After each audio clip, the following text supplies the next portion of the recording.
Say the missile, found sometime last week, has been inspected at Roswell, New Mexico, and sent to Wright Field, Ohio, for further inspection. Roswell's almost become a joke because there's so much myth and narrative around it. But if you look at the Guide Hotel document, it was a field agent sent to J. Edgar Hoover. 3 so-called flying saucers had been recovered in New Mexico. Each one was occupied by 3 bodies of human shape, but only 3 feet tall. It's become the #1 document viewed on the FBI website after we released this. Now, the craft was more or less an oval, egg-shaped craft. It wasn't saucer-shaped. That particular craft, there were some problems with, #1, getting it on the flatbed to take it up to Area 51. The interior craft was, it didn't have any actual levers or flight control systems that we would identify as a flight control system. But they eventually, I think, over some time, figured it out.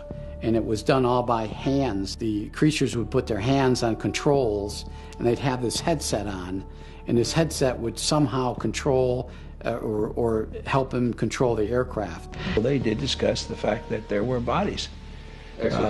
Extraterrestrial bodies, yes. The creatures were about 4 foot. Some of the creatures were mangled, were heavily injured, and their bodies were torn apart. There were 4 aliens aboard that thing, and those aliens went to Los Alamos. And we were told that the extraterrestrial went to Kirtland Field, Kirtland Air Force Base, and then on to Los Alamos. 2 pathologists said there wasn't anything in the anatomy books, there wasn't anything in what our medical schools. They had never seen anything like this. First I thought it was a child, because it was small. Then I looked at this head and all. The head was different, the arms were spindly, the body was gray. But the creatures were approximately 4 foot. They didn't appear to have any ears. They only had 2 orifices. They didn't have earlobes. They had 2 ear canals. They had an indentation for the nose, very, very big eyes. The large eyes. The fingers had no thumbs, just four fingers. Suction devices on their tips of their fingers. You know, the 4 fragile fingers and the long arm, real short joint. Almost looked like they were nude, but they actually had a very thin but tight-fitting suit on. One was alive, partially alive at the time that this happened. They died in I believe it was 1952.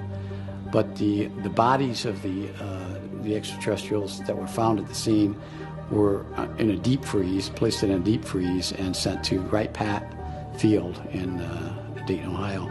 One of the briefing officers that was taking us around and talking about what was going on, they said there had been over 100 crashes in that Four Corners area.